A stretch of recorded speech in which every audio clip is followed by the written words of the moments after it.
आज़ाद भारत के इतिहास में कुछ ऐसे विषय हैं जिन्हें भारतीय इतिहास के काले अध्याय के रूप में जाना जाता है। हम लोग आज़ाद भारत के इतिहास की ये नई सीरीज़ जो शुरू कर रहे हैं, इसमें कुछ ऐसे ही विषयों के बारे में चर्चा करेंगे, क्योंकि जब भी कोई विद्यार्थी परीक्षाओं की तैयारी करता है, खासतौर पे सिविल सेवा परीक्षाओं की, तो इन विषयों को लेकर के उसकी समझ बहुत कम होती है। तो ऐसे ही एक विषय में हम लोगों ने खालिस्तान और ऑपरेशन ब्लू स्टार के बारे में चर्चा करी थी, और आज हमारी चर्चा का विषय रहेगा नक्सलवाद। और हम लोग जानेंगे कि ये नक्सलवाद आखिर क्या है, भारत में नक्सलवाद किस तरीके से आया, नक्सलवाद की वजह से हमारे देश को क्या क्या नुकसान हुए, और आज नक्सलवाद की स्थिति क्या है इस देश में। तो नक्सलवाद की ये जो कहानी है, ये भारत से शुरू ही नहीं होती है।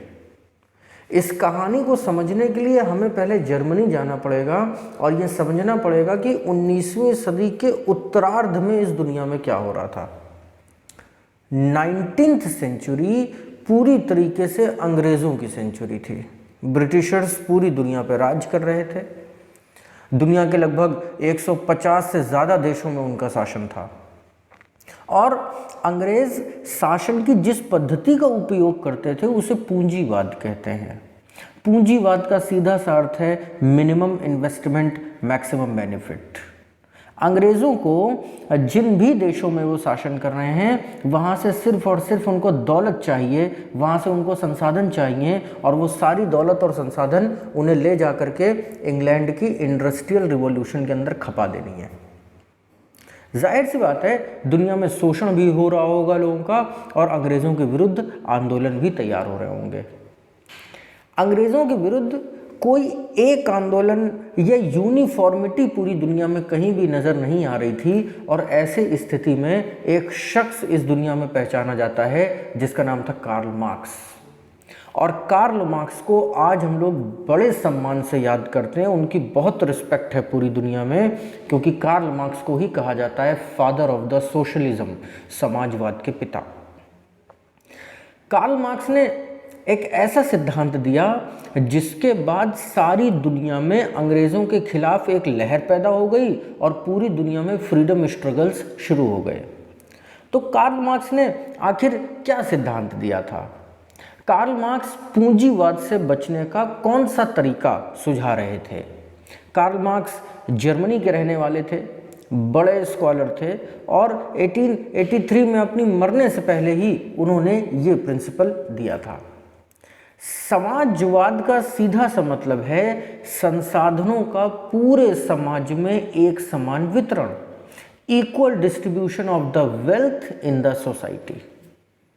और ये सिद्धांत उस समय में बहुत क्रांतिकारी था जब ये सारी वेल्थ एक मुट्ठी में थी, यानी कि पूरी दुनिया अंग्रेज़ों के कब्जे में थी। अंग्रेज़ों के शासन करने के तरीके में और कार्ल मार्क्स के इस समाजवाद के सिद्धांत में ज़मीन आसमान का अंतर था। कार्ल मार्क्स के अनुसार समाजवादी सभ्यता में, समाजवादी राष्ट्र में कभी भी गरीबों का अहित नहीं होना चाहिए। वहाँ पे समस्त आर्थिक नीतियाँ जनता के पक्ष में बनाई चाहिए, लेकिन अंग्रेज इसके विपरीत काम करते थे।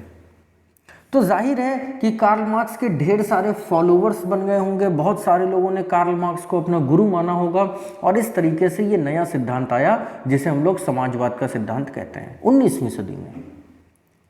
समाजवाद के इस सिद्धांत में कार्ल मार्क्स एक और सिद्धांत देते हैं। चूंकि इन्होंने एक पूरी बुक लिखी हुई थी दास कैपिटल, जिसके अंदर ये सारी बातें बताई थी, तो इसी किताब के अंदर एक और छोटा सा प्रिंसिपल था जिसे कहते थे कास्ट स्ट्रगल का principle, the principle of caste struggle, या वर्ग संघर्ष का सिद्धांत। ये वर्ग संघर्ष का सिद्धांत क्या है?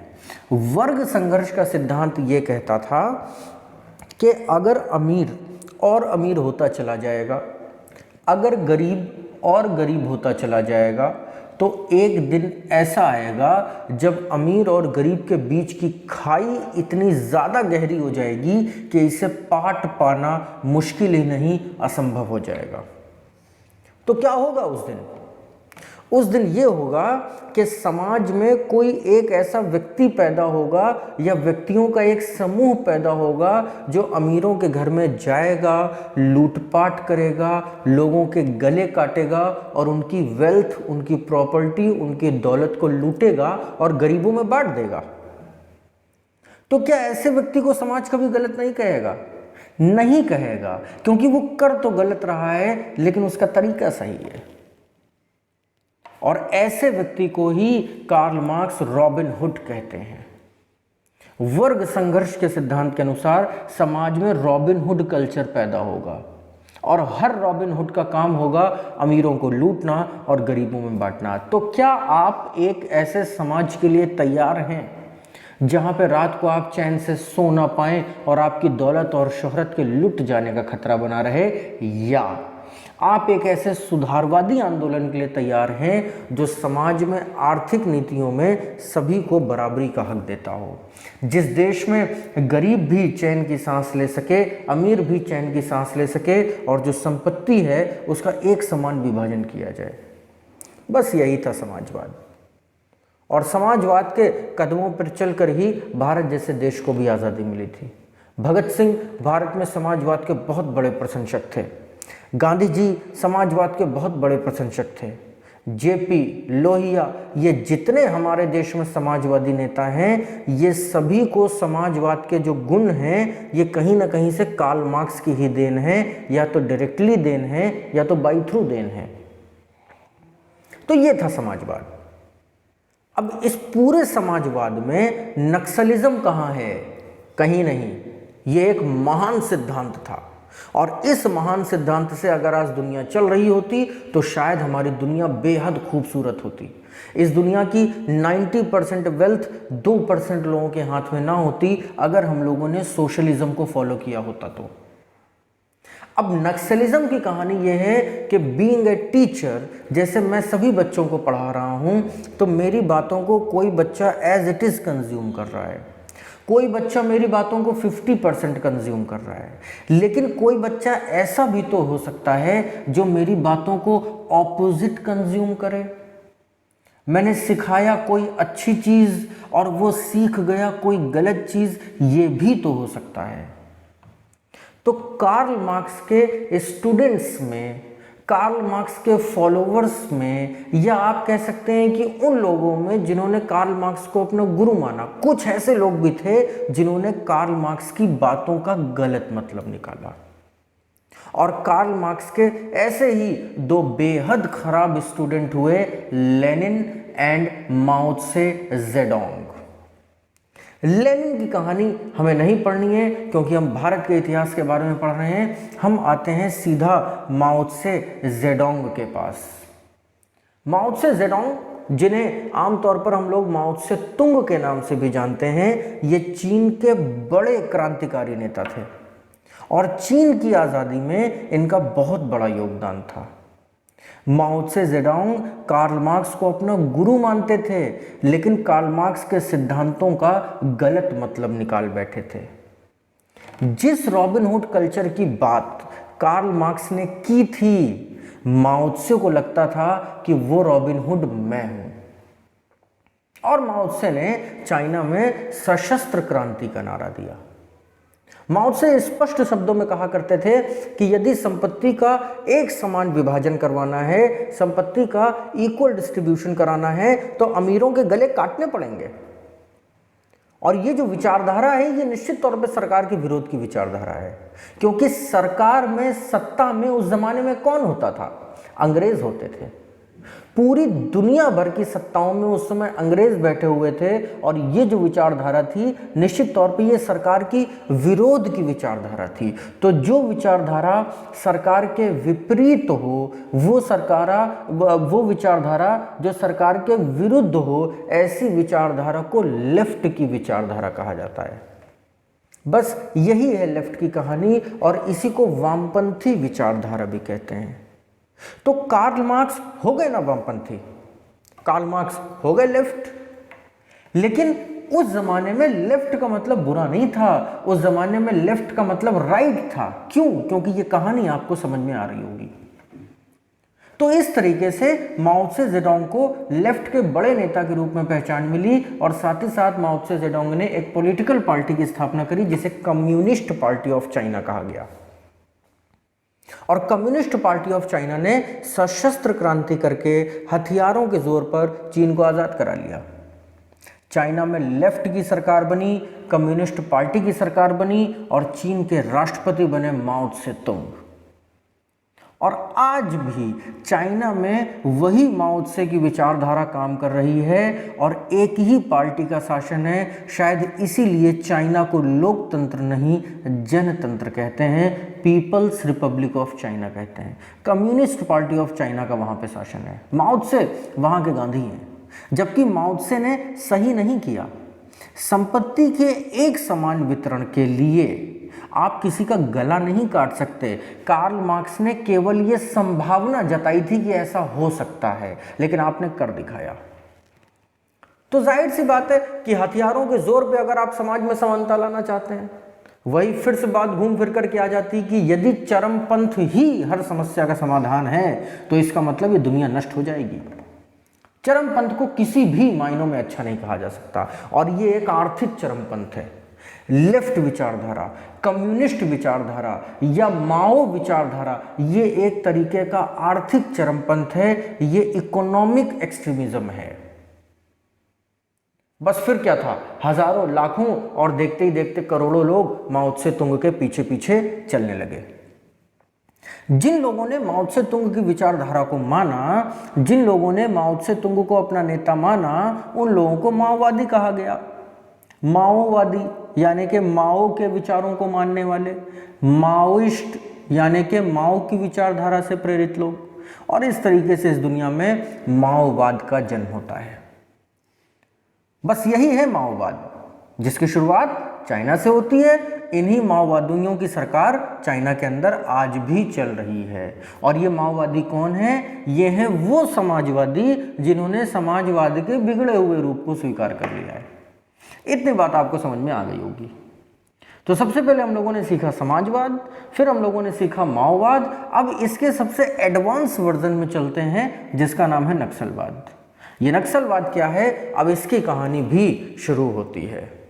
ये जिस माओइज्म की बात मैं आपसे कर रहा था, माओ त्से तुंग की जो कहानी मैंने आपको सुनाई, ये कहानी 1949 में शुरू हुई थी, जब चाइना आज़ाद हुआ था और वहाँ पे कम्युनिस्ट पार्टी की सरकार बनी थी। लेकिन अगर आप हिंदुस्तान के मैप को उठा के ध्यान से देखें तो आप पाएंगे कि इंडिया के अंदर कई सारे स्टेट्स ऐसे हैं जिनके बॉर्डर चाइना से टच होते हैं। और इनमें जो मेजर स्टेट है वो है अरुणाचल प्रदेश और सिक्किम। तो जाहिर सी बात है कि ये जो माओवादी विचारधारा है, इसका प्रचार प्रसार धीरे धीरे इंडिया की तरफ भी होने लगा। क्यों होने लगा? क्योंकि इंडिया में एक डेमोक्रेटिक गवर्नमेंट है, लेकिन समाजवाद की जो विचारधारा कार्ल मार्क्स लेके आए थे वो स्वीकारी तो इंडिया में भी गई। और लेफ्ट विचारधारा की अनेक पॉलिटिकल पार्टीज इंडिया में भी थी, और इंडिया में भी थी कम्युनिस्ट पार्टी ऑफ इंडिया। लेकिन ये कम्युनिस्ट पार्टी ऑफ इंडिया अगर अंग्रेजों के जमाने में थी तब ये बहुत अच्छी पॉलिटिकल पार्टी थी, लेकिन अगर यही कम्युनिस्ट पार्टी ऑफ इंडिया आजाद भारत में भी रहेगी तब ये अच्छी बात नहीं होगी। क्योंकि अंग्रेजों की सरकार के विरोध करने का मतलब था देश की आजादी की बात करना, देश में समाजवाद की बात करना। लेकिन अपनी ही सरकार का विरोध करना, अपनी ही सरकार की विचारधारा के विपरीत एक पॉलिटिकल पार्टी को खड़ा कर देना, क्या यह समाजवाद हो सकता है? नहीं। कहने का सीधा सा मतलब है कि आज जितने भी समाजवादी नेता हैं, जितने ही समाजवाद के चिंतक हैं, जितने ही समाजवाद द्वारा पोषित हैं, इनमें से ज़्यादातर लोग तो ये जानते ही नहीं कि समाजवाद होता क्या है। खैर, हमारे देश की जनता बड़ी भोली भाली है, कम्युनिस्ट पार्टी ऑफ इंडिया को भी सीने से लगाया। और आज़ाद भारत के बाद जब पहले चुनाव हुए 1952 में, पंडित नेहरू सत्ता में आए, तो आप विश्वास कीजिए कि कम्युनिस्ट पार्टी ऑफ इंडिया ही भारत का मुख्य विपक्षी दल था। कई राज्य ऐसे थे जहां पे कम्युनिस्ट पार्टी की सरकारें विपक्ष में थी। धीरे धीरे भारत में भी कम्युनिस्ट पार्टी की सोच बढ़ती चली गई, विचारधारा का एक्सपेंशन हुआ। और चूंकि इंडिया में कम्युनिस्ट पार्टी मुख्य विपक्षी दल था और चाइना में कम्युनिस्ट पार्टी की सरकार थी, तो जाहिर सी बात है कि वहाँ की सरकार और यहाँ के विपक्षी दल में कहीं ना कहीं साठगांठ होने लगेगी। क्यों? क्योंकि यहाँ की कम्युनिस्ट पार्टी भी सत्ता में आने की कोशिश लगातार करेगी। ये जो कम्युनिस्ट मूवमेंट इंडिया में शुरू हुआ, ये शुरू हुआ न्यू जलपाईगुड़ी में। बंगाल के अंदर नॉर्थ साइड में एक जिला है जिसका नाम है न्यू जलपाईगुड़ी, और न्यू जलपाईगुड़ी के अंदर एक छोटा सा गांव है जिसका नाम है नक्सलबाड़ी। नक्सलबाड़ी, और बस इसी गांव के नाम पर इस पूरे आंदोलन का नाम नक्सलवाद या नक्सलवादी आंदोलन पड़ा। हुआ यूं कि 1967 में कम्युनिस्ट पार्टी के दो नेता हुए जो कि अपने आप को समाजवादी चिंतक कहा करते थे। एक का नाम था चारू मजूमदार और दूसरे का नाम था कानू सान्याल। चारू मजूमदार और कानू सान्याल ही वो शख्स थे जिन लोगों ने भारत में नक्सलवाद की शुरुआत करी। कहाँ से करी?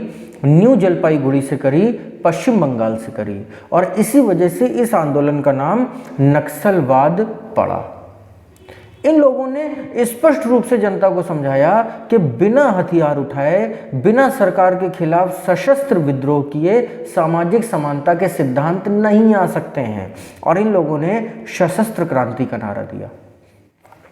सशस्त्र क्रांति का ये नारा अपने समय के हिसाब से ठीक भी हो सकता है, क्योंकि सरकार लगातार डेवलपमेंट की कोशिशें कर रही थी, और डेवलपमेंट के दौरान किसी का जर, किसी का जंगल, किसी की ज़मीन भी वहाँ पे उजड़ेगी। उस ज़माने में हमारे देश में कोई लैंड एक्विजिशन एक्ट नहीं था, और जो अंग्रेज़ों का लैंड एक्विजिशन एक्ट था, भूमि अधिग्रहण कानून था, उस कानून के मुताबिक लोगों को सही तरीके से मुआवजा नहीं मिल पाता था। और जब एक आदिवासी की, जब एक पिछड़े व्यक्ति की, जब एक दलित की जमीन छिनेगी और उसे उचित मुआवजा नहीं मिलेगा, तो जाहिर सी बात है कि उसे एक शख्स की याद आएगी जिसका नाम या तो कानू सान्याल होगा या तो चारू मजूमदार होगा। फिर वो उससे जाकर के मिलेगा, और चारू मजूमदार और कानू सान्याल उसको यही समझाएंगे कि सरकार बहुत बेरहम है, अंग्रेज इस देश से जरूर चले गए लेकिन सरकार आज भी अंग्रेजियत से चलती है। तो लोग पूछेंगे कि फिर हम क्या करें? तो उनको हथियार पकड़ा दिया जाएगा और कहा जाएगा कि इस हथियार के माध्यम से सरकार का मुकाबला करो। सरकार कैसे आपकी ज़मीन छीन सकती है? बस फिर क्या था, इन आदिवासियों ने, इन ग्रामीणों ने, इन पिछड़ों ने, इन दलितों ने हथियार उठा लिए और बन गए नक्सली। चाइना की कम्युनिस्ट पार्टी इसी बात का इंतज़ार कर रही थी, और चाइना की कम्युनिस्ट पार्टी ने इन लोगों को हथियार उपलब्ध करवाने शुरू कर दिए, इनकी प्रॉपर ट्रेनिंग करवानी शुरू कर दी, और इस तरीके से ये नक्सली आतंकी राह पर चल पड़े। सरकार डेवलपमेंट कर रही है तो आपके लिए ही कर रही है, लेकिन अगर आप डेवलपमेंट को रोकने की कोशिश करोगे बिना सरकार से बात किए, आपका अगर सीधा सिंपल सा ये पॉइंट रहेगा कि हमें डेवलपमेंट चाहिए ही नहीं, तो सरकार फिर आपको अरेस्ट करेगी। तो इस तरीके से ये नक्सली आंदोलन हमारे देश में शुरू हो जाता है। बड़े पैमाने पर सुदूर गांवों से, पिछड़े राज्यों से, खास तौर पे आज जहाँ पे झारखंड है, छत्तीसगढ़ है, आंध्र प्रदेश है, बिहार के कुछ हिस्से हैं, नॉर्थ ईस्ट है, यहाँ पर बड़े पैमाने पर भर्तियाँ हुई। और एक समय तो ऐसा भी आया जब नक्सली आंदोलन में 10 लाख से ज़्यादा नक्सली तैयार हो गए। इंडियन आर्मी की स्ट्रेंथ का लगभग 50% नक्सली इस देश में तैयार हो गए थे। एक समय ऐसा भी आया था। नक्सलियों की मांगे सही थी या नहीं सही थी, इस विषय पर हमें बहस नहीं करनी है, हमें सिर्फ ये समझना है कि नक्सलवाद क्या है। और इंडिया में ये जो नक्सलवाद का प्रारंभ आप देखते हैं, ये कहीं ना कहीं माओवाद के जैसा ही आपको लग रहा होगा। इसीलिए मैंने आपसे कहा कि नक्सलवाद को हम लोग 3 फेज में डिवाइड कर सकते हैं। सबसे पहले हम लोग समाजवाद को पढ़े, इसके बाद हम लोगों ने माओवाद को समझा, और अंतिम फेज में यही माओवाद नक्सलवाद बन गया। तो माओवाद का जो इंडियन वर्जन है वो नक्सलवाद कहलाता है। इंडिया में नक्सलवाद का ये जो पूरा इतिहास है, जो कि 1967 से शुरू होता है, लेकिन 1969 में पहली बार बड़े पैमाने पर कत्लेआम होता है। तो इस पूरे नक्सलाइट मूवमेंट को हम लोग 2 भागों में बांट सकते हैं। सलवा जुडूम के पहले और सल्वा जुडूम के बाद में। जैसा कि आप लोगों को पता है कि लंबे समय तक हमारे देश में कांग्रेस ही सत्ता में रही, तो नक्सलिज्म क्यों पैदा हुआ, इसके जड़ में भी कहीं ना कहीं कांग्रेस होगी। तो हर बार ये कह देना कि ये समस्या कांग्रेस की वजह से है, तो वो वजह सिर्फ इसीलिए है क्योंकि शासन उन्होंने किया। कांग्रेस की जगह कोई और शासन कर रहा होता तो वो वजह बन जाता नक्सलवाद की। तो हुआ ये कि 1971 में एक अभियान चलाया गया और इस अभियान का नाम था सल्वा जुडूम। सल्वा जुडूम आदिवासी शब्दावली है ये, जिसका मतलब होता है स्टेपल चेज, यानी कि दौड़ा दौड़ा के नक्सलियों को मारो और भगाओ। तो ये जो सल्वा जुडूम आंदोलन आया या स्टेपल चेज मूवमेंट आया 1971 में, इसका उद्देश्य ये था नक्सलवाद को जड़ से खत्म करना। नक्सलवाद को जड़ से खत्म करने के लिए सरकार ने ग्रामीणों को ट्रेनिंग दी। जैसे मान लीजिए कि नक्सली आपके गांव में आते हैं और आपसे 2% या 3% या 10% तक टैक्स वसूल के जाते हैं, क्योंकि उनको फाइनेंशियल सपोर्ट की भी ज़रूरत है। तो वो टैक्स लेने के लिए जब वो आपके गाँव में आएंगे तो आप क्या करोगे, अपने घर में हथियार छुपा करके रखोगे और उनको गोली मार दोगे। तो ये था सल्वा जुडूम। पुलिस को, पैरामिलिट्री को भी खुली छूट थी कि नक्सली जहां भी दिखेगा उसको आपको गोली मार देनी है, किल कर देना है, किसी भी तरीके से ना उसको अरेस्ट करना है, ना उसको सही रास्ते पे लाने की कोशिश करनी है। तो ये जो पूरी कैंपेनिंग थी, इसको कहा गया सल्वा जुडूम। अब सल्वा जुडूम के साथ प्रॉब्लम ये थी कि आपको सुनकर ही लग रहा होगा कि सल्वा जुडूम यार सही चीज़ नहीं है। क्यों सही चीज़ नहीं है? क्योंकि सल्वा जुडूम का जो उपयोग है वो नक्सलवाद को ख़त्म करने के लिए किया जाना चाहिए था, लेकिन हुआ एक इसका उल्टा।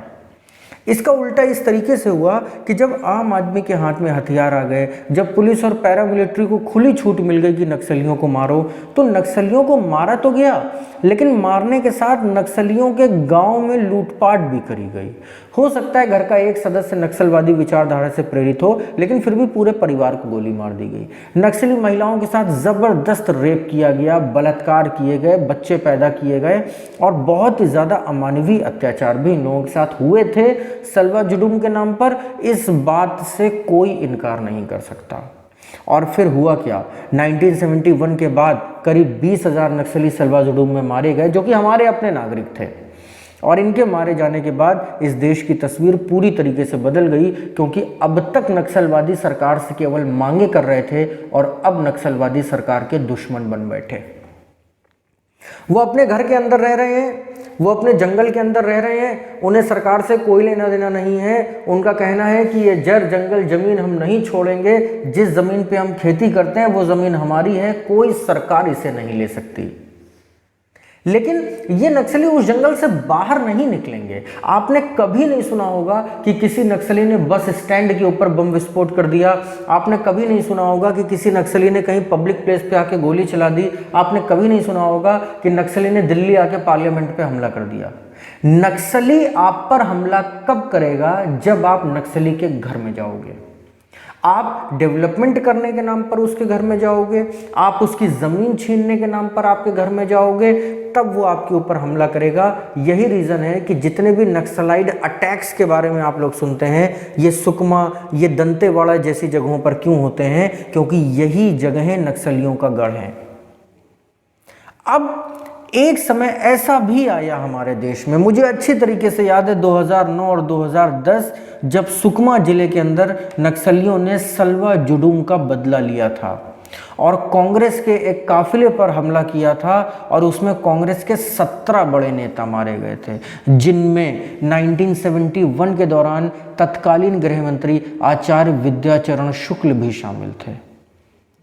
शायद भारत में हुआ अब तक का सबसे बड़ा हमला था ये, लेकिन इसका दंश किसे झेलना पड़ा? उसी पॉलिटिकल पार्टी को जो उस समय पावर में थी। और 2010 के मैप को अगर उठा के देखा जाए तो भारत के तकरीबन 100 जिले नक्सल प्रभावित थे और उन 100 जिलों में 30 जिले तो ऐसे थे जहां पे सरकार घुस नहीं सकती है, इतना ज़्यादा नक्सलवाद फैल चुका है। लेकिन आज अच्छी बात यह है कि आज वर्ष 2021 में जब हम लोग ये चर्चा कर रहे हैं तो आज हमारे देश में करीब 16 से 17 जिले ही ऐसे हैं जहां पर ये नक्सलवादी आंदोलन चल रहे हैं। तो क्या अंतर आया? 100 जिले, यानी कि हमारे देश में तकरीबन 600 जिले थे उस ज़माने में, उनमें से 1/6 100 जिलों में नक्सलवादी थे और आज ये घट करके करीब 14 से 17 या 18 जिलों में सीमित हो गए हैं। तो इसका रीज़न कहीं ना कहीं फिर से सरकार है। सरकार ऐसी पॉलिसीज़ लेकर के आई है और सरकार ने नक्सलियों को ऐसा प्रपोजल्स दिए हुए हैं कि नक्सली जो हैं वो अब बंदूक की राह छोड़ रहे हैं। लेकिन इन सारी बातों के बीच यहाँ पे एक बात मैं स्पष्ट कर देना चाहता हूँ कि अगर आप गरीब हैं, अगर आप आदिवासी हैं, अगर आपके पास खाने के लिए रोटी नहीं है, तो आपके पास AK-47 कहाँ से आती है? आपके पास रॉकेट लॉन्चर्स कहाँ से आते हैं?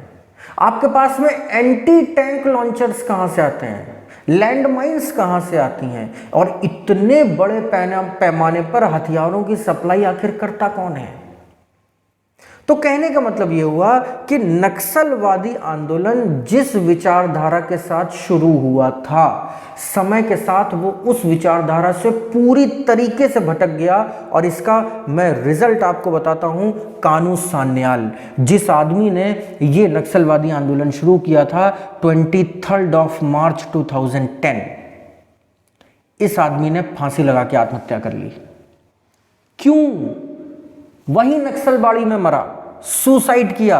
क्यों? चिट्ठी में लिखा कि नक्सलवादी आंदोलन का राजनीतिकरण हो चुका है।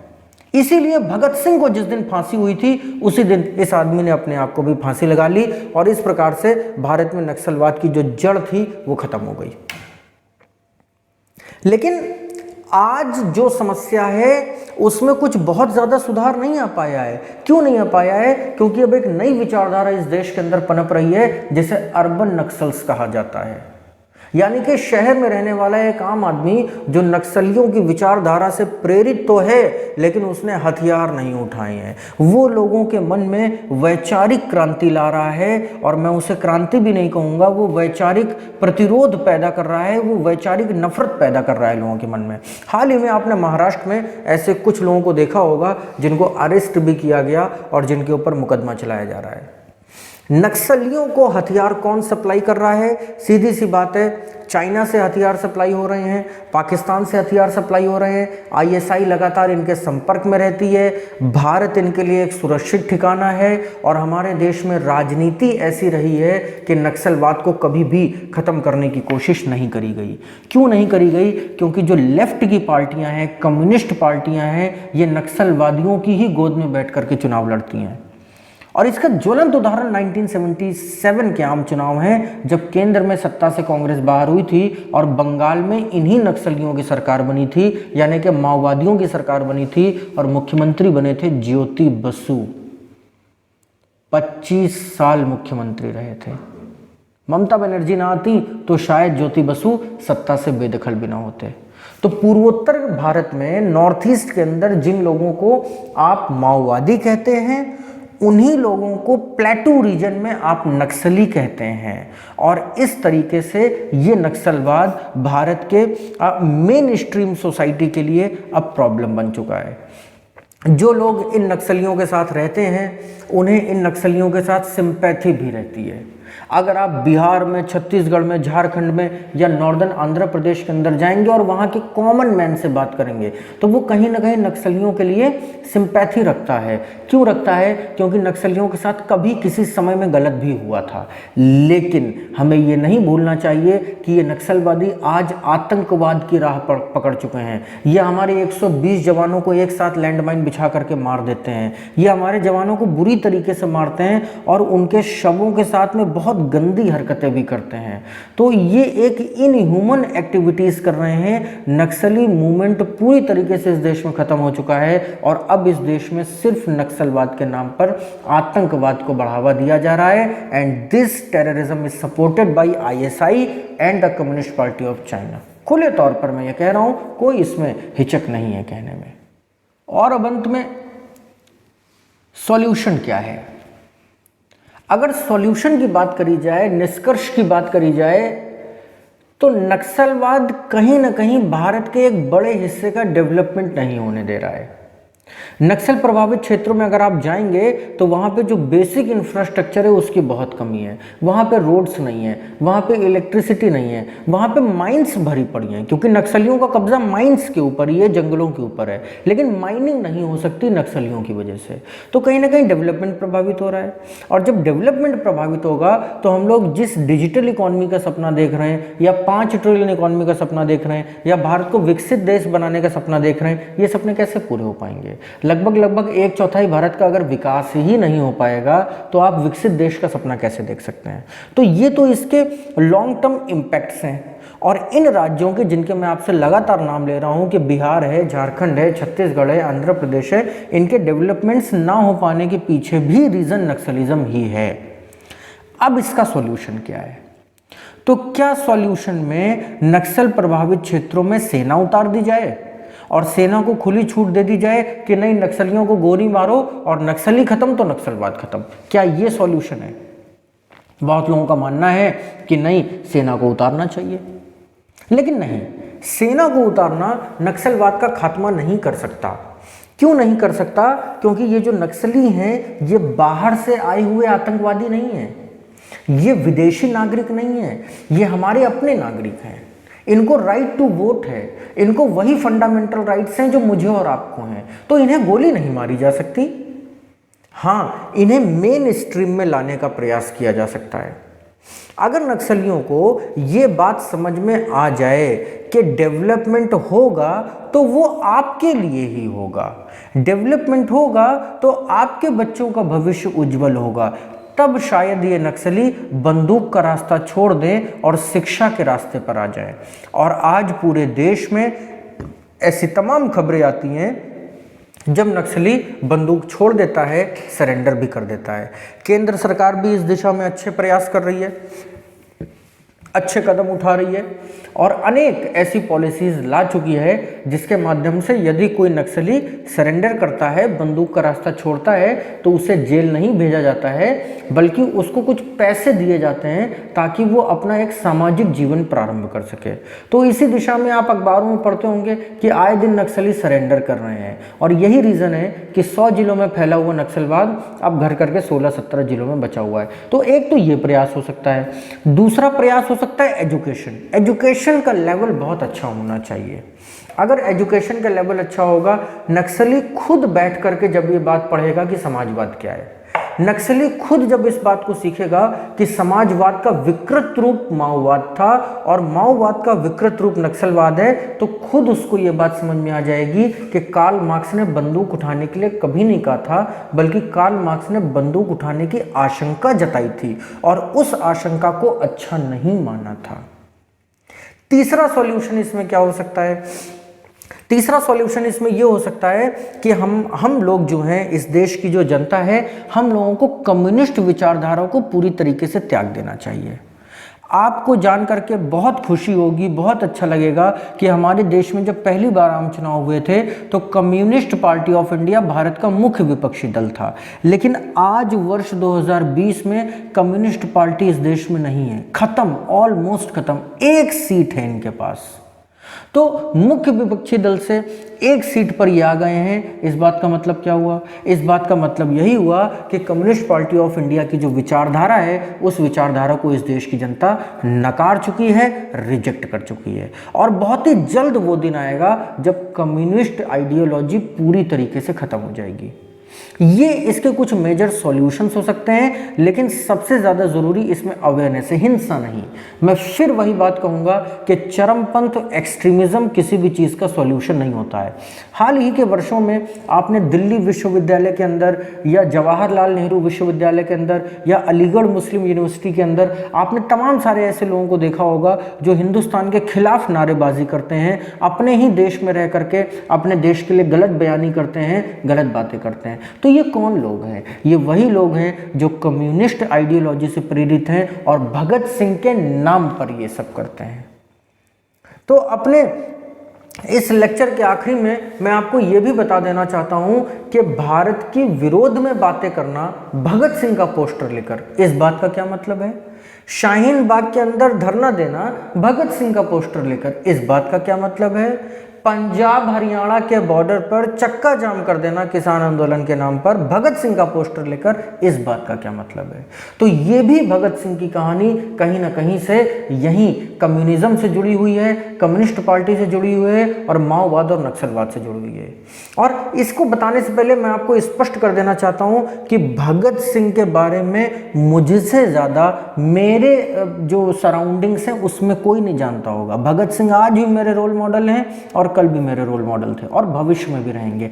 लेकिन भगत सिंह की गलत छवि जो लोग प्रस्तुत कर रहे हैं उनको ये मैसेज ध्यान से समझ लेना चाहिए कि जी हाँ, भगत सिंह कार्ल मार्क्स को अपना गुरु मानते थे। जी हाँ, बिल्कुल सही बात है, बिल्कुल सही ये बात है कि भगत सिंह उस जमाने में लेनिन से प्रेरित थे और भगत सिंह को जब फांसी लगने वाली थी तो फांसी के ठीक पहले वो लेनिन की ही बायोग्राफी पढ़ रहे थे और लेनिन की बायोग्राफी पढ़ने के बाद ही उनको फांसी हुई थी। ये बातें बिल्कुल सच हैं और ये बात भी बिल्कुल सही है कि भगत सिंह लेफ्ट विचारधारा के थे। ये बात भी बिल्कुल सही है कि भगत सिंह अपने समय के माओइस्ट मूवमेंट को सपोर्ट करते अगर उस समय वो जीवित होते तो। लेकिन ये बात भी सही है कि जिस समय भगत सिंह लेफ्ट आइडियोलॉजी के थे उस समय केंद्र में किसकी सरकार थी? अंग्रेजों की। उस समय सत्ता में कौन बैठा था? क्राउन। उस समय भारत में लोकतंत्र था? नहीं। क्या था भारत में? राजशाही, इंपीरियलिज्म था। हम किसका पार्ट थे? हम अंग्रेजों के ताज का एक हिस्सा हुआ करते थे। तो अगर अंग्रेजों के ताज के विरोध में कोई बात करेगा लेफ्ट आइडियोलॉजी के पर्पस से, तो इसका मतलब वो क्या चाहता होगा? डेमोक्रेसी। इसका मतलब वो क्या चाहता होगा? आजादी। इसका मतलब वो किसे सपोर्ट करता होगा? कार्ल मार्क्स को। लेकिन देश की आजादी के बाद जब आज केंद्र में डेमोक्रेटिक गवर्नमेंट है तो आज की जो लेफ्ट पार्टियां हैं वो भगत सिंह के नाम पर राजनीति इसलिए करती हैं क्योंकि इसी देश के लोग पढ़े लिखे नहीं हैं। भगत सिंह तब लेफ्ट थे, लेकिन आज अगर भगत सिंह होते तो क्या होते? आप सभी को आंसर क्लियर होगा, राइट विंग के होते, दक्षिणपंथी होते, क्योंकि केंद्र में लोकतांत्रिक सरकार है। तो इसलिए भगत सिंह के नाम पर ये जो राजनीति करी जाती है इसकी भी सच्चाई आपको पता होनी चाहिए। तो ये है इसकी सच्चाई। अभी भी प्रोपोगेंडा है, आपका ब्रेन वॉश किया जा रहा कि भगत सिंह लेफ्ट थे। नो, भगत सिंह तब के समय के लेफ्ट थे। आज अगर भगत सिंह होते तो दक्षिणपंथी होते, राइट विंग के होते। तो इन सारे सॉल्यूशंस, इन सारे निष्कर्षों के साथ ये नक्सलाइट मूवमेंट के ऊपर चर्चा मैं समाप्त करूंगा। आशा करता हूं कि आपको मेरी सारी कहानी समझ में आ गई होगी और नक्सलवाद आंदोलन क्या था, भारत में इसका क्या स्कोप है और नक्सलवाद का भविष्य क्या है, ये भी आपको क्लियर हो गया होगा। अंत में फिर से वही बात कि चरमपंथ से कुछ हो नहीं सकता है किसी का भी, और चरमपंथ एक ऐसी दुधारी तलवार की तरह होती है कि वो सबसे पहले आपकी अपनी गर्दन काटेगी। इसलिए नक्सलिज्म का जो फ्यूचर है इंडिया में वो बहुत लंबा नहीं है, वो थोड़े समय के लिए ही है और बहुत ही जल्द हम लोग नक्सलाइट फ्री इंडिया को देखेंगे। तो यहाँ पर आज मैं अपनी बात को समाप्त करूँगा। आज़ाद भारत के कुछ और जो संगीन विषय हैं, जो dark chapters of Indian history हैं, उसी की सीरीज में आगे बढ़ते हुए अगली बार आपके लिए फिर से कुछ रोचक जानकारी लेकर के आऊँगा और इसको यूपीएससी मुख्य परीक्षा की दृष्टि से आपको समझना चाहिए। मुख्य परीक्षा हो, चाहे निबंध हो, चाहे प्री में ऑब्जेक्टिव क्वेश्चंस हो, उसको आपको तैयार करना चाहिए। तो आज के लिए बस इतना ही। Thank you.